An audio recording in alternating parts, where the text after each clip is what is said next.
মানুষের ভালো সময় দীর্ঘ সময় হইলেও খারাপ সময় অল্পতেই মানুষ অসন্তুষ্ট হয়ে যায়। মানে মনে হয় যে এত লম্বা কেন, খারাপ সময় এত লম্বা কেন। হ্যাঁ, তো আমি প্রায় অনেক দিন যাবৎ চাকরি করার পরে এখন 1 মাসের চাকরি ছাড়ছি। বাট এখন আমার মনে হচ্ছে যে এই সময়টা অনেক দীর্ঘ, আমার জন্য অনেক দীর্ঘ মনে লাগতেছে। আমি জানি না কেন এরকম লাগে, হয়তো সবার ক্ষেত্রে এরকম। কেউ কেউ অ্যাকসেপ্ট করতে পারে, কেউ কেউ পারে না, রিনেই করে যে আসলে খারাপ সময় আসলে কারো জীবনে আসা উচিত না। বাট প্রত্যেকটা মানুষের জীবনে খারাপ সময় আসা উচিত। যারা ফেস করে এটার সাথে, যারা এটার সাথে যুদ্ধ করতে পারে, তারা এক সময় কিছু করতে পারে।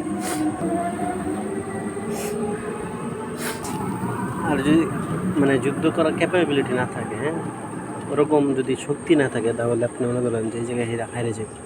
হয়তো সুইসাইড করতে হবে, নয়তো মনে করেন যে অনেক দূরে চলে যেতে হবে, যা আসলে সবাই অ্যাকসেপ্ট করতে পারে না। যাই হোক, আমার খারাপ সময় চলতেছে, বাট আমি তা হাসতেছি, কারণ হচ্ছে আমি মানে কিছু বলার নেই আর কি। জাস্ট এই ভিডিওটা করা হচ্ছে, একদিন আমি এই ভিডিওটা অবশ্যই দেখবো যদি আমার ইউটিউব চ্যানেল থাকে। ওই দিনের জন্য, ওই দিন ইনশাল্লাহ মনে করেন যে আমি আমার ভালো সময়গুলোরে দেখাবো।